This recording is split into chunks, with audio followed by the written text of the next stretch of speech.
I was looking at the fight the other day, the Mayweather fight. He said it in 2 of the pre-fights and the Mayweather fight. Wow. I was like, wow, it's $3 million for 40 minutes of work. Hi, and welcome to the SEO podcast, Unknown Secrets of Internet Marketing. My name is Chris Burris, owner of E-Webstyle. Charles Lewis, your Internet Marketing Specialist. You guys are tuning in to the most popular SEO podcast on iTunes. That is because of you specifically, Aaron Dean out there watching live. Thank you guys for tuning in. Michael, thank you for tuning in. Michael, thank you for tuning in. Also, as always, we have a tip from our previous podcast, and that tip is make sure you have created, and I couldn't find the right word, or grabbed, or secured your Google Plus local page. Remember that Google Local Places and Google Plus Local are in the process of merging or have totally merged. Make sure that your Google Plus G Plus local page, that you have access to it, that is completely filled out. If you had a complete profile on Google Local Places, it should have transferred over.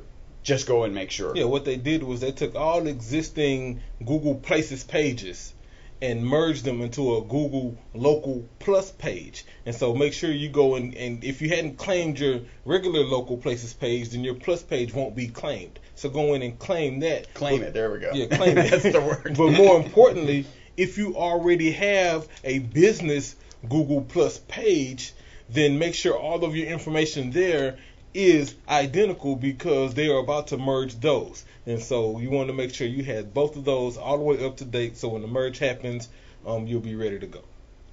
Cool. And always remember, we are your friendly local neighborhood top position snatches, where our mantra is don't be a douche. And tweet right now, hashtag SEO podcast. That's it, SEO podcast. Now what I did with my most recent tweet, I did hashtag SEO podcast space. That's what I did too. Yeah. Ooh, man, we're just like on the same page. Yeah.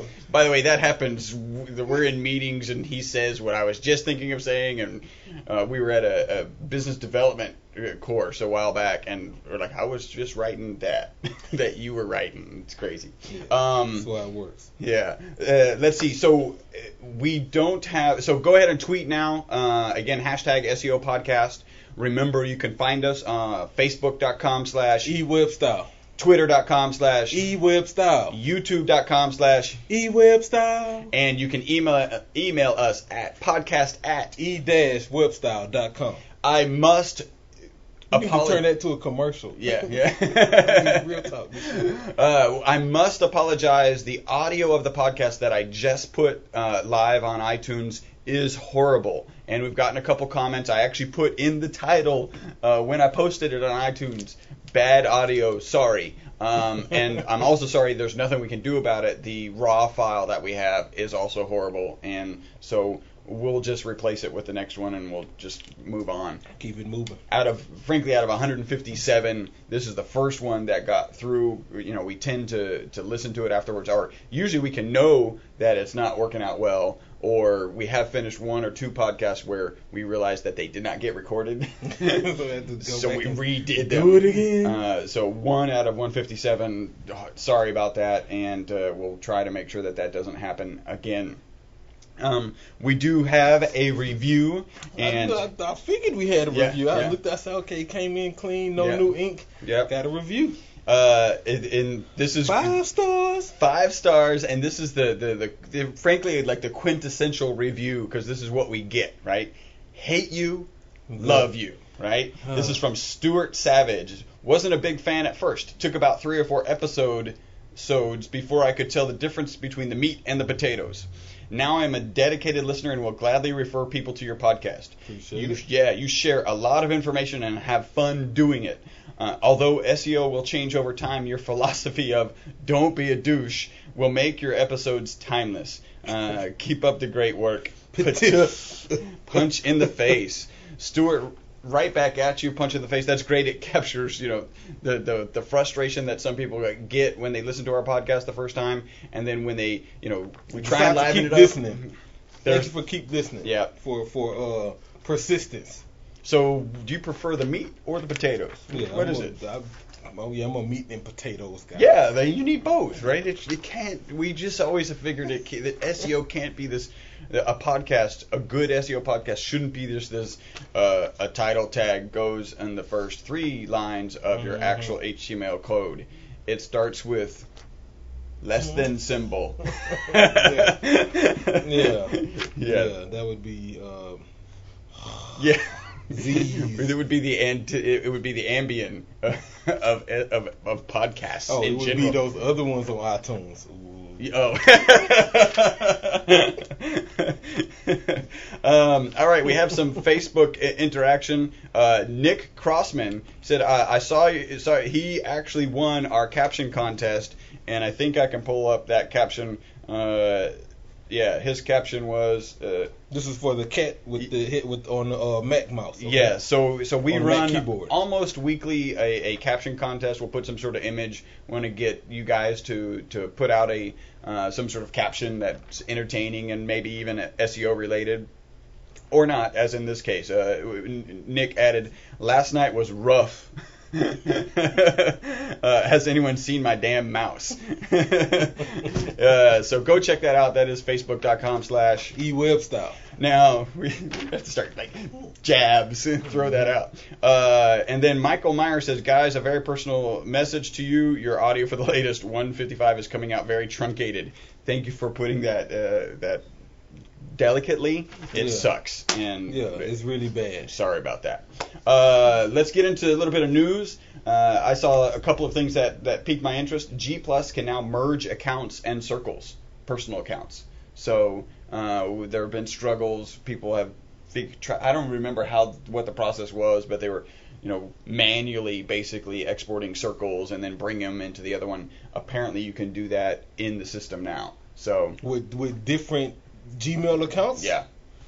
Well, of course that would happen after, I had manually moved after I just sacrificed one and just started from scratch. Yeah. Remember I had mine was more of a Google Apps using G Plus issue. Right. And so of course you fix it now. After I'm down to 10% of the people I had. I had up to almost 1,000. Now I'm like at 140. Starting over. Another thing in the news that I thought was really interesting, actually, Kogan.com so they're an online store in Australia. Kogan.com. Kogan, Kogan, and they have a 6.8% tax if you're purchasing with IE7. I saw that. Yeah, we charge you more for using an outdated browser. I think that's just crazy. That's awesome. There is a new social platform. Maybe you haven't heard of this. Doubtful. Roxy. ROCKZI. Woo! Yeah, I trumped the social master once. I'm not on it yet. So, ROKZI? Yeah. It's from Bleco. The search engine Bleco. It's from Bleco. Uh-huh. Yeah, or Bleco. Yeah. I just thought that was cool. Like, what is it supposed? What's the niche? I don't know that there's much of a niche. They have a tagline. I didn't write it down. Just go check it out. You probably won't be using it. I mean, if you're going to do a new social network, you have to have some sort of extremely focused niche in order to even have a small chance of growing to be something special. And then expand from there, right? So we're specifically music, or we're specifically... Well, Pinterest, we're focusing on images and people's interests. Yeah. Twitter, we're focusing on short messages that anybody can post. It has to... If you're going to do a social network and be new in 2012... it needs to be new, it right? has to be all the way new. Yeah. So, Roxy, good luck with that. And, I was thinking, is there room for another search engine? Bleco's still there. By the way, Bleco has some really incredible SEO tools. Mm-hmm. So go check Bleco out. They have this kind of hashtag, and that's a BLEKKO.com. And they have this process where you can put in a search term. I think you can put in a website and then /SEO. And that's /, and they'll show you SEO stats, like what is it that's putting that giving them that rank. Yeah. So we've used it, and it has some very nice features actually. Answer your question, I don't think there's room for another search engine. only because Google has not only monopolized the market, but they've taken advantage of how we communicate, and it's all tied into search. So I think there is, and it's niche, people, because they exist, who don't want to use Google, don't want to use Bing. So they're out there looking. There are always people who want to not be with the man, if you will. And Google's clearly the man. Bing is trying to be the man. This is the young boy. And so they're always going to be, and it's enough of a population to support the browser. I mean, that's why the business model, that's why they're still open, that's why, all of that stuff. Guys, FedEx is here. I think those guys eventually get bought out by the man. Yeah. Well, and I think that may be their business plan. And then there'll be another one, because there's just this, it's the conspiracy theorist guys who are like, oh, I want to use a small browser. Like there was one engine that the prior Google engineers had worked on. I think it was called Cool. Right. Remember that CUIL? Yeah. Exactly. Yeah. I don't know what it is. Yeah. They came and they went, and I haven't heard anything about them since their launch. Yeah. So that was cool. Go check it out, Roxy. By the way, in general, we would say yes. Go ahead and create a profile, because it's another place to be found, and we will probably do the same. Mostly from the perspective of business. So if we can make a profile that for our business, then we'll put one out there. I'll try it out. Yeah. Worst case scenario, it'll be just like my Yammer, my Google Wave, and the 10 other profiles that I actually have created that I don't use. Yep. And finally, we've got Bing adds a way in their webmaster tools to disavow links. So you got an inbound link. It's from from a porn site. You didn't put it there. Maybe it's your competitor trying to negative SEO you or whatever. Bing has a way to say, I have nothing to do with that link. I don't know how it got there. And the real question is why? Because Google says in their algorithm that negative SEO can't work. Mm-hmm. So what's the value in spending the time to disavow any potential bad links? Well, maybe it's not. Maybe it's a link that may not be perceived bad, right? But I just don't want no affiliation with who's ever linking to me. Well, so that's not going to pull that link off of that other website. It's just gonna let Bing know that you don't want that association. And Bing is telling us that doesn't matter. If it's a bad link, we don't give any value. We don't give any penalty. Google is saying that. No, Google's actually saying their message is that you better watch out. If you've got a lot of bad links coming into your website, then we may be penalizing you. I think their statement is that they are. I don't think they are, because negative SEO would be too easy. It'd be too easy to go onto, horribly ranked, horribly positioned websites and link to your competitor. So I just don't think that's an option that they can't afford to take. Yeah, they can neglect it. They can't make it have a negative impact. It's just, I don't think, possible unless they give a disavow tool. Now, I will give a punch in the face to Bing Webmaster Tools, because this came a long way. That and Ad Center. They used to really suck and really be crappy, but they've been making some tremendous improvements. So. Cool. Well, that's all I got. That is news. That is reviews. That is Facebook interactions. And remember, follow us twitter.com/E-Webstyle.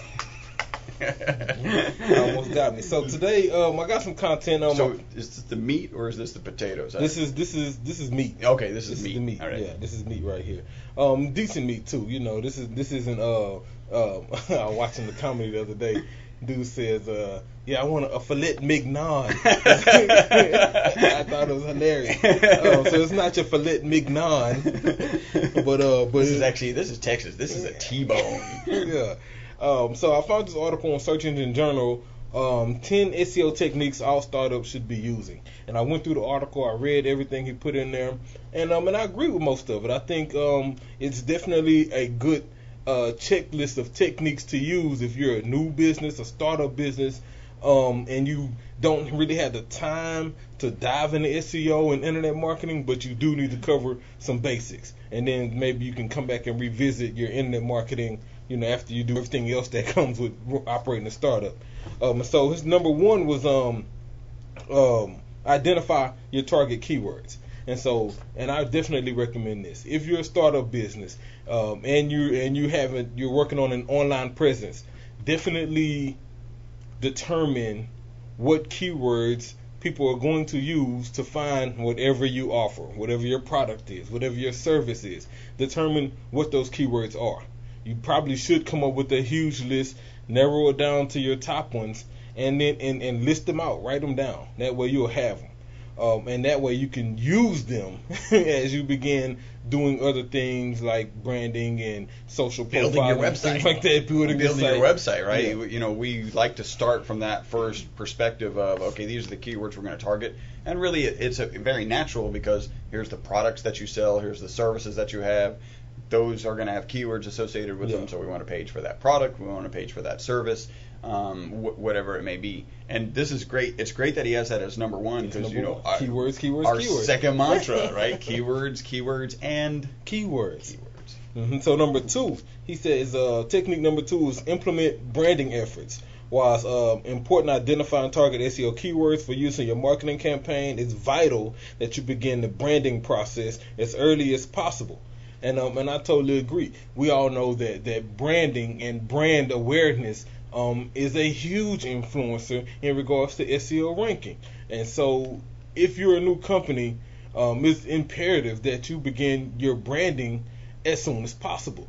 And simple stuff like finalizing your logo, consistent color scheme, things like that, whatever your tagline is. And that way, across all your sites, all your materials that may get published on the web, you use that logo, you use that color scheme, you use that tagline, and so that way Google can start referencing these different places with the same information, building your brand. A brand is such a huge thing anyway. Mm-hmm. A real brand consultant will tell you that it goes from not just how people perceive your business from the external, but the experience that they have internally once they become a customer.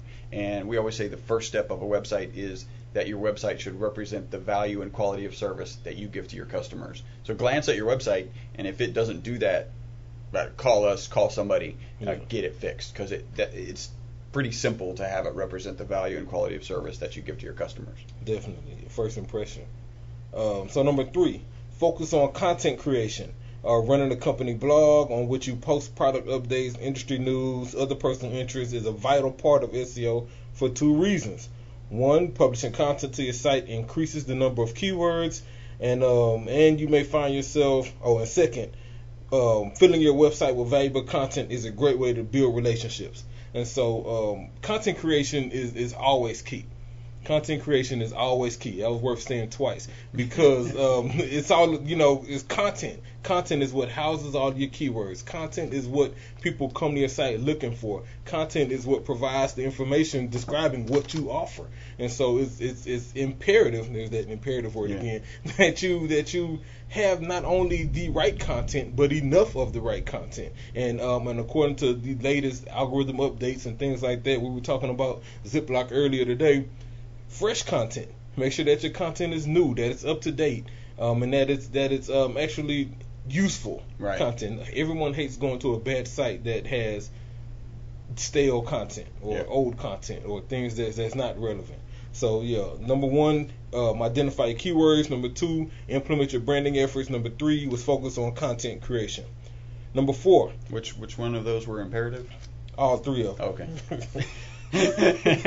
Number four, commit to social networking. He goes on to say, many startup entrepreneurs participate on social networking sites. Can seem like another chore on the to-do list, and it does. But don't fall into that trap because Google and Bing have acknowledged that they use social signals. So get social, basically. And I like the word he used was commit to it. Everybody can. We talked about it a few minutes ago. We'll probably go set up a Roxy profile, right? But you have to commit to it. So if you're using Google Plus, commit to it. Start adding comments. Start adding people to circles. Start adding photos. Use it. Yeah. If you're Facebooking for your business, then provide valuable information that's not always salesy and always with the sales pitch or a CTA, but just some valuable information about your products or the service you offer.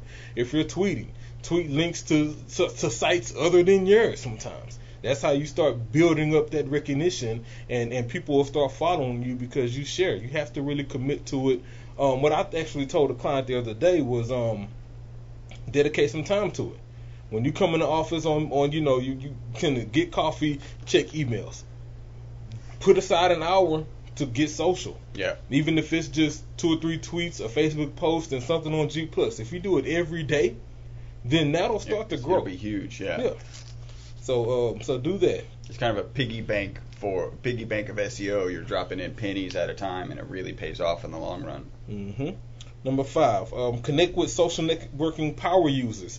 I like this one. I don't know if it's all as important. It probably shouldn't have made the top 10. Not imperative? Is that what? Yeah, it's not imperative. Okay. If you have the time, connecting with power users is probably something you would end up assigning to somebody else. And usually if you're a startup and you're small, you probably just don't have that resource available. But it can definitely help. If you're, let's say you're in the SEO and you connect with me.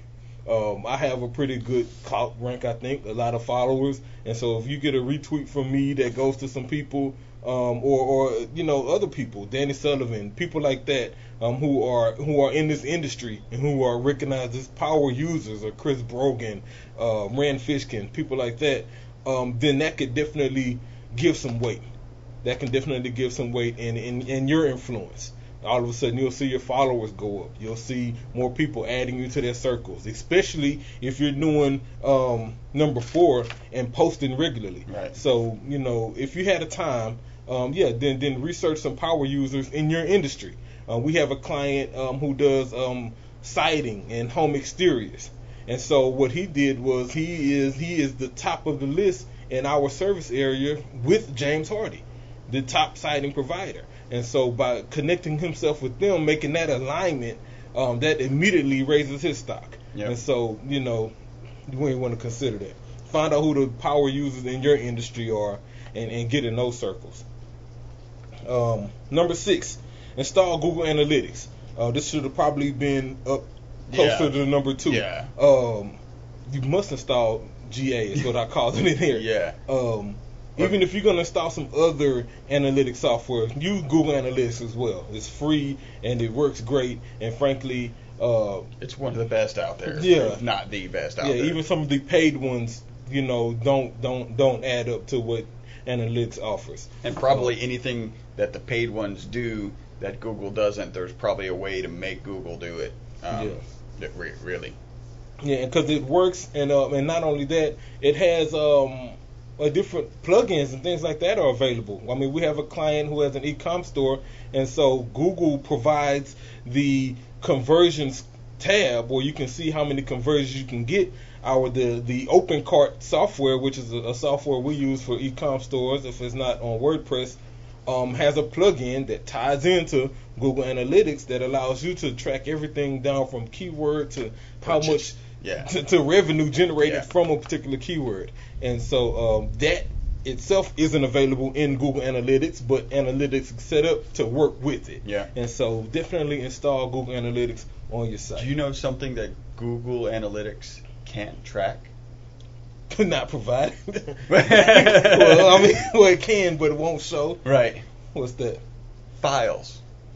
Like, so if you click an MP3 and download an MP3, because if you think in the URL, it's the URL to the MP3, and there is no analytics code on the MP3 file. So literally Google can't track files. That's where some analytics software that resides on your server, because your server knows the file went out and know how it went out and all that stuff, actually can capture all the information that Google does. The only other way to do it is to actually make a page that redirects to download, and then Google can track that. How many visits that page had. Either that or you use the I'm drawing a blank.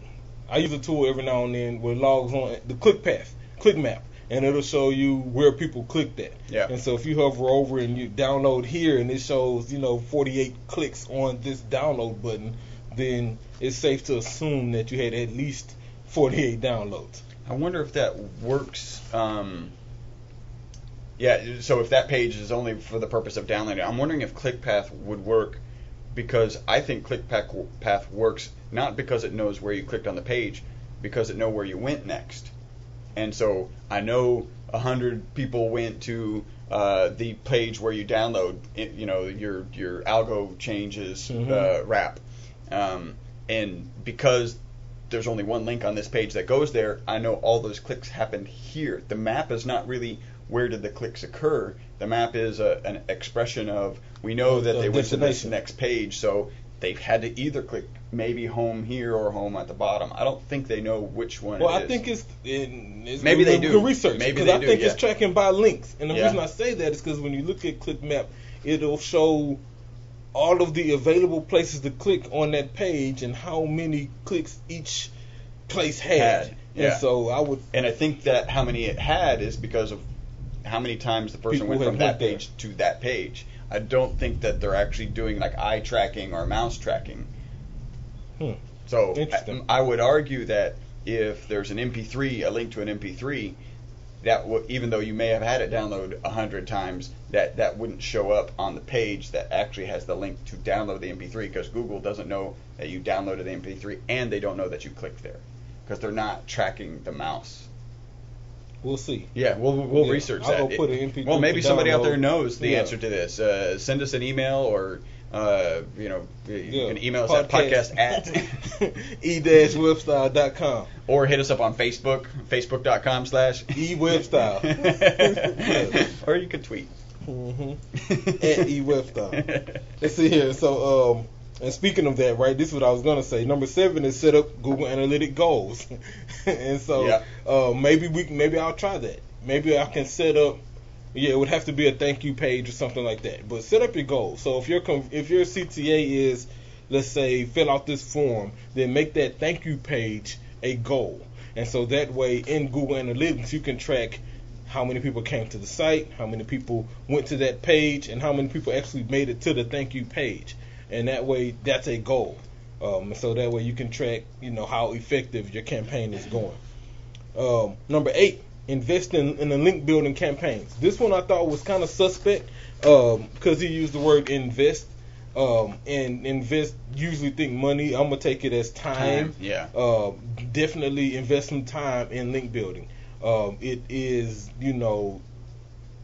very, very important. Incredibly imperative. That's the word I was looking for. Incredibly imperative to your SEO campaign. That's I squared. I squared. Yeah, Dean calls us C squared. Yeah. And so, C plus or something he put. But definitely invest some time in your link building. And a couple of ways to do that, by first submit to some directories, good directories. Directories that usually have some sort of approval before your stuff gets posted. Those tend to have a better rank and Google a higher trust factor, because if anybody can just submit and it automatically gets approved, then where's the value in that? So submit to some of those. You also want to maybe do some commenting on industry sites that are related to yours. And again, those comments should be reflective of the article you're commenting on. Not just we have a mantra related to comments. Don't be a douche. If my article is about 10 reasons, 10 SEO techniques, don't go on there and put check out my site with a link. I'll spam you. Yeah. And so make sure your comments actually contribute, because that way other people read comments. And what I like, what SEO Moss does a good job of, is all of the authors who publish articles, they go in and respond to comments frequently, and so you'll see a comment conversation going on, including the publisher and other people who probably don't know each other. Right. It's a great way to start networking, and that's a great way to eventually sprinkle in your ad after you went back and forth a few times. By the way, I posted something similar on this topic on my site here. Right. And insert link, and that people will probably go to because they've been commenting back and forth with you. That's not being a douche. That's just being part of a good conversation. Yeah. Number 9, try guest posting. Guest posting works only if the blog you're guest posting on is relevant and is not spammy and has traffic. You don't want to guest post on xyz.org because no one knows who xyz.org is. But guest posts can work. Yeah. You can, by default, people will give you a great link, usually a high PR link to your site, and it's your chance to kind of tap into someone else's network. Yeah. If I have 10,000 people reading my blog every day, and I let you come guest post on it, now you get a chance to give all 10,000 of my people your opinion with a link to whatever you offer.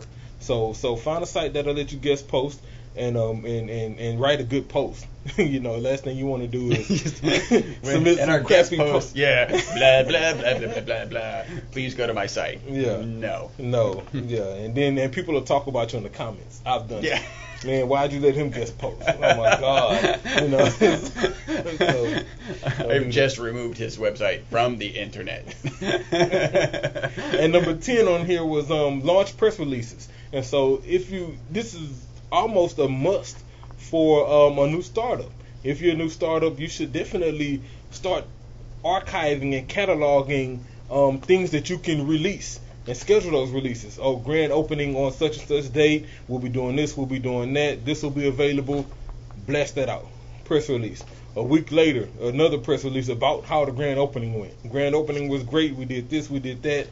Press release. And you should send those out via newsletter, via blog post, tweet them, Facebook them. Go back to number 4 and socialize your press releases. And so that's one of the easiest ways. And it doesn't have to be web. A press release is one of those times where, depending on the industry, it may be worth going to a traditional form of marketing. You may want to get that press release in a handout or in a magazine if people in the industry still look at that. A good example would be hunting. Right. Things like that. They have these different magazines that talk about nothing but guns, or talk about the different things that revolve around hunting, tools, and things like that. If you have a new company and it's online and all you sell is tents and deer traps and things like that, then it's worth getting your press release in that magazine. Yep. And so, launch some press releases. So that was the top 10 he had on here. Cool. So what? 8 of them imperative? 8 of them imperative. About 7 of them imperative. 1 of them incredibly imperative. And the other ones was, if you had the resources, then take advantage of it. Yeah. And you could, one of the things that's actually happening a lot more in the industry is you're able to find people who can be social for you. Mm-hmm. We're a company that can do that as well. Just let us know, give us a call. And what you want to make sure is you don't want to just turn it over to them and not check what they're doing and not participate. I mean, you still want to participate. There are going to be things that you can do as an owner or from within the business that somebody from the outside can't do or can't do as easily. And also spot check them. Just don't turn it over and know that posts are going out on your Facebook page every day because you hired somebody to do it. 1, you want to make sure they're posting, and 2, you want to make sure they're relevant and they really make sense. And they have the brand message that you want. Again, the reliability and credibility that you want associated with your business, because they may be posting things relevant to the gun industry and not cool, not what you want. And I'm not meaning like cool. I mean like that's just not right. That's not the kind of post I want to be associated with. So make sure you track them from time to time. One of the things on there he said was makes me think of Goose Creek. Get reviews. If you can get people to review your product, like highly influential people who have a great following and people kind of appreciate what they have to say, get these people to review your product. We have an account who did that, and they sell. It's an e-com site.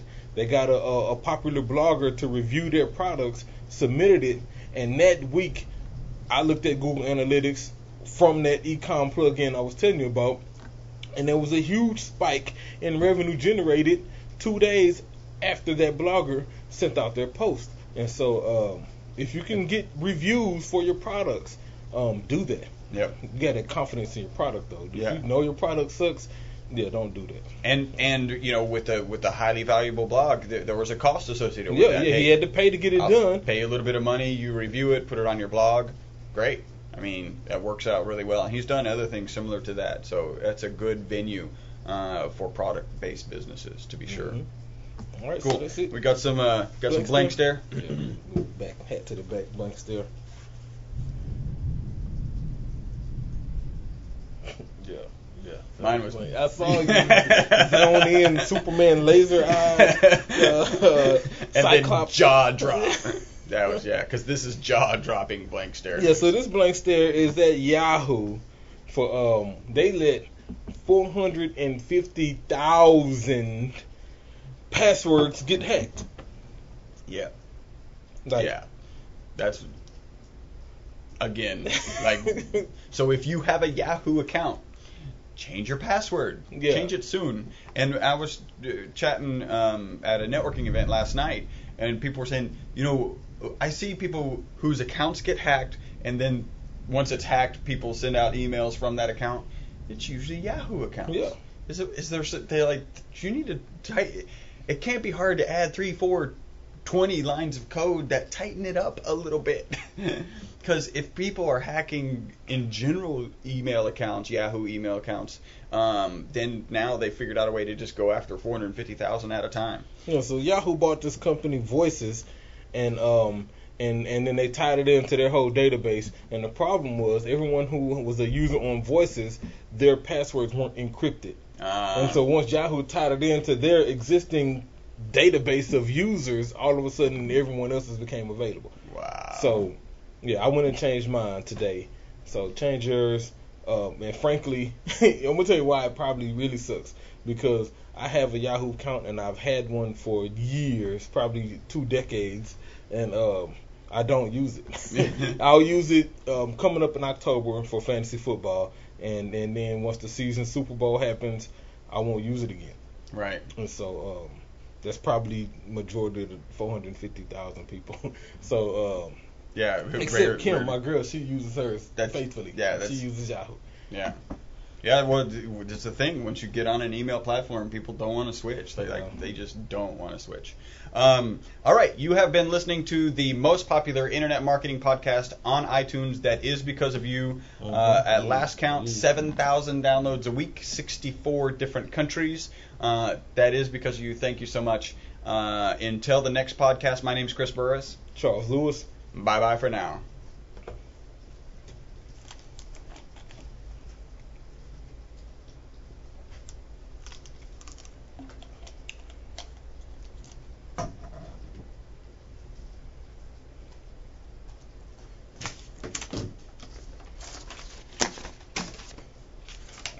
Rain, go away.